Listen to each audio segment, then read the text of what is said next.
Om Yogis, j'espère que vous allez bien. Eh bien, nous voilà partis pour ce 7e round du défi du yoga en 60 jours. Déjà le 7e round. Le temps passe vite, Yogis. Bon, ce soir, nous allons faire un peu de pranayama. Pranayama, vous avez déjà entendu parler? Oui, j'imagine. Prana qui veut dire l'énergie, la vitalité. C'est un peu l'équivalent du Qi, si vous connaissez la médecine traditionnelle chinoise. Le prana se trouve absolument partout. Mais surtout, dans le corps humain, une des premières manifestations du prana est le souffle, la respiration. Donc, on est avec un souffle et on part avec le dernier souffle. Et yama, le contrôle. Donc pranayama, contrôle du prana. Donc on peut l'interpréter aussi par contrôle de la respiration. Pourquoi contrôler sa respiration? Parce que les yogis pensent qu'une des manifestations la plus subtile du prana sont les pensées, et que entre la respiration et les pensées, il y a un lien vraiment très étroit. Votre manière de respirer en fait en dit souvent long sur votre façon de penser, sur votre état mental. Et donc si un début du yoga est de calmer le mental, eh bien il est important de faire des exercices de respiration parce que ça nous aide, voilà, à ramener le mental dans un état beaucoup plus calme. Et donc ce soir je vous propose un premier exercice de pranayama, donc qui est tout le monde peut le faire, qui s'adresse aussi bien aux débutants qu'aux intermédiaires, qu'aux avancés. Et donc voilà, nous allons donc pratiquer ensemble. Pour le pratiquer, vous avez besoin peut-être de rien si vous arrivez à tenir la posture jambes croisées sans aucune aide. Mais parfois, il est plus facile en fait de prendre un coussin. Voilà, j'ai un coussin comme ça, que je place sous les fesses, voilà, ce qui permet de se sentir plus à l'aise. Également d'avoir les genoux plus détendus. Si vous avez des douleurs de genoux, n'hésitez surtout pas à placer des coussins sous les genoux de cette façon-là, ou alors des couvertures. Placez ce que vous avez de façon à les surélever et à vous sentir vraiment à l'aise dans l'exercice. Alors, ensuite, donc Anuloma Viloma, c'est l'exercice que je vous propose. Qu'est-ce que c'est que cette chose? Donc il s'agit d'un exercice pour équilibrer l'énergie dans les deux hémisphères du cerveau.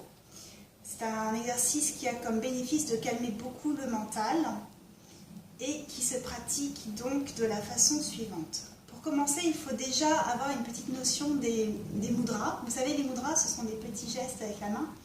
Alors, le plus connu dans le yoga, c'est le Chin Mudra, qui se pratique de cette façon-là. Et dans l'autre sens, mieux voir. Donc, vous placez le pouce, la pulpe du pouce sur la pulpe de l'index. Et vous étirez les trois doigts. Voilà. Vous placez la main sur le genou gauche. Et l'autre mudra que l'on utilise dans cet exercice est Vishnu Mudra. On replie l'index et le majeur. Voilà. Ce sont des mudras, vous savez, sont importants pour l'énergie. On a l'impression que c'est des petits décors comme ça fait voilà, je fais ce Chin Mudra, ça fait tout de suite, je suis en train de faire du yoga. Mais ils ont leur utilité d'un point de vue énergétique. Et il est important de garder les doigts, ces trois doigts tendus, parce que ça va vous permettre de mieux vous concentrer dans l'exercice. Alors, donc, Vishnu Mudra, je replie l'index et le majeur. Donc, Anuloma Viloma veut dire la respiration alternée. On va alterner l'air qui passe par une narine et on va le faire passer par l'autre narine. Et ainsi de suite, on va refaire passer l'air à gauche pour aller vers la droite, ou inversement. Alors, ça se passe comme ça. J'inspire. Vous posez le pouce droit sur la narine droite et vous expirez l'air à gauche.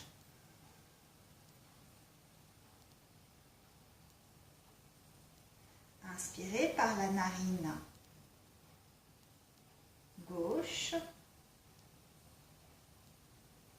Et retenez le souffle.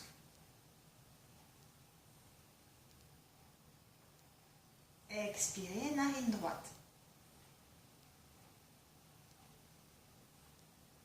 Inspirez, narine droite.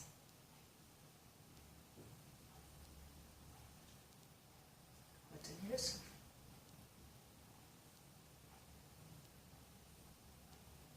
Et expirez de l'autre côté.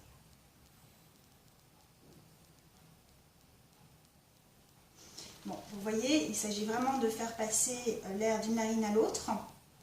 Respiration alternée. Et on ajoute au milieu une rétention. Alors, il ne s'agit pas de faire passer l'air comme ça de façon désordonnée. On contrôle, vous vous souvenez, pranayama veut dire contrôle du souffle, donc on ajoute une rythmique en fait.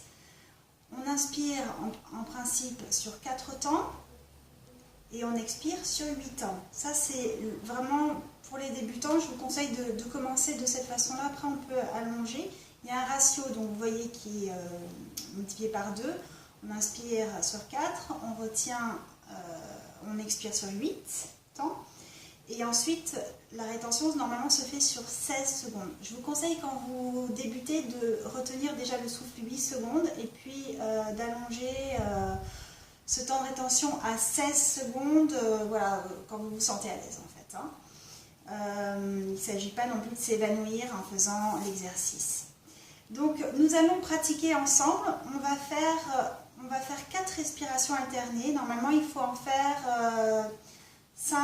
entre 5 et 8 respirations alternées pour que ce soit efficace et que vous sentiez le changement. On va commencer par 4 ensemble. Voilà, dans une vidéo, c'est déjà suffisant. J'inspire. Posez le pouce droit sur la narine droite. Expirez l'air à gauche.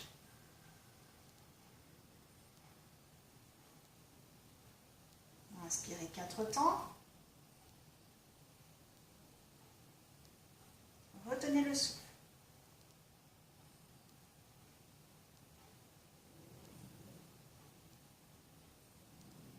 Expirez 8 temps à droite.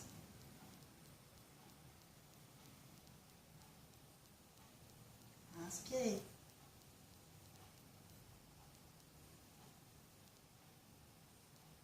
Retenez 8.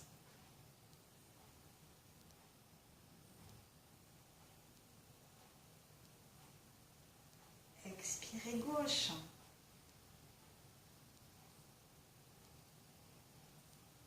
Inspirez 4.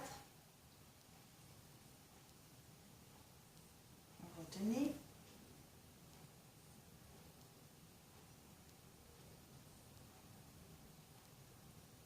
Expirez à droite.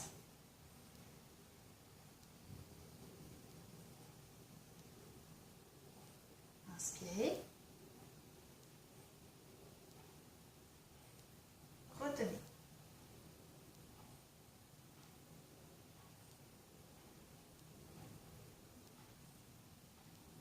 Expirez gauche.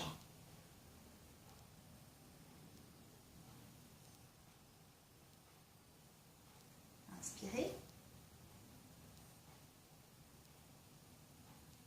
Retenez.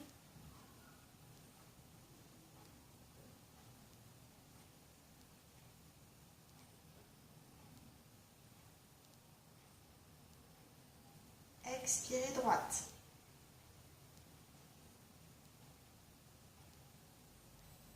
Inspirez. Retenez.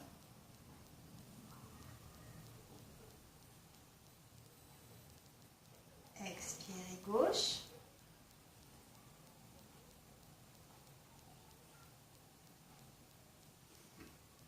Et reposez la main sur le genou. Restez un moment les yeux fermés. Observez l'effet de la respiration sur le mental, sur le corps.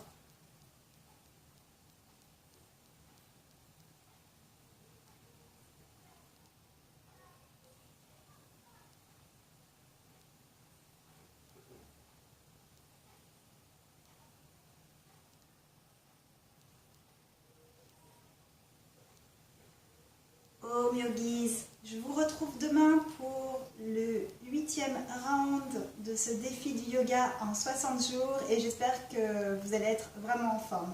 Si vous avez des questions, n'hésitez pas à me les poser, voilà, sur mon blog homedailyhomeyoga.com. Je vous remercie beaucoup et à bientôt.